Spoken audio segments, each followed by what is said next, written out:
Napalaban ng Lakers sa Washington, biglang halimaw si Jordan Poole mga bro, bagong career high, inangasan pa ang Lakers. Takeover na naman tuloy si LeBron James, dinanggalan ng angas si Poole.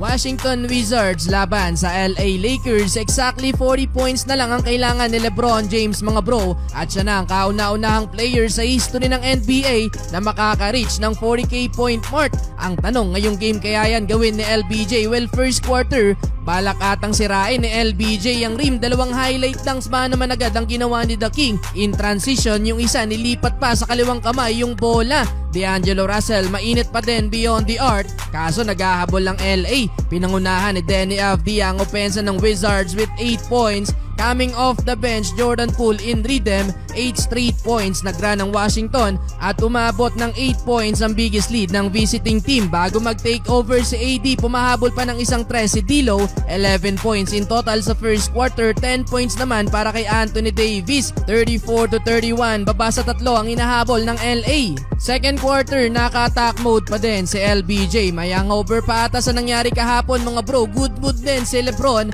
at inulit pa yung ginawang tumbling. Patawa-tawa pa sa LBJ kahit naghahabol ang Lakers.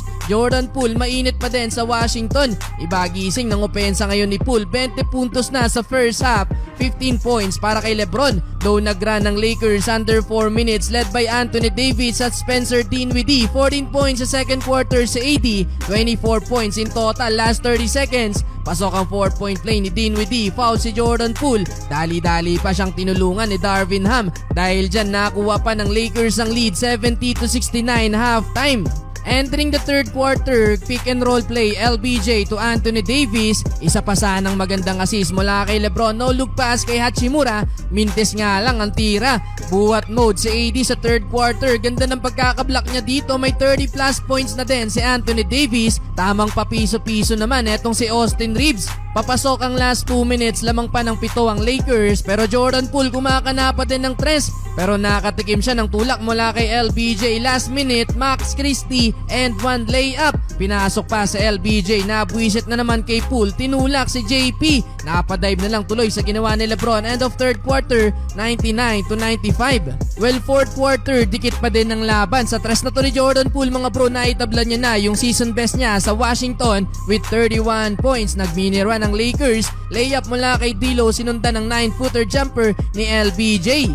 Pero nandun pa din ang bawi ng Washington mga bro. Under 4 minutes, no call sa drive na to ni LBJ. Ganda ng straight body to ni Landry Shamet. Though bumawi agad sa LBJ driving layup, yun nga lang, lamang ang Washington mga bro after ng tres na to ni Kuzma, 121-120. Nasundan pa yan mga bro ng hook shot. Last 2 minutes, balik ang lamang sa Lakers. Anthony Davis clutch 2 points, pero sumagot agad si Jordan Poole ng tres. But Austin Reeves ties the game at 126. Dahil doon mga bro, nauwi pa sa overtime ang laban. Mintes ang game winning 3 points sana ni Jordan Poole. Overtime lamang ng 3 points ang Washington dahil sa 5 straight points ni Kuzma. Pero LeBron James butatang inabot ni Jordan Poole. Kumanapan ng 3 si LBJ to tie the game. Ganda pa na pagkaka-assist niya para sa slam dunk ni Anthony Davis, 133-131.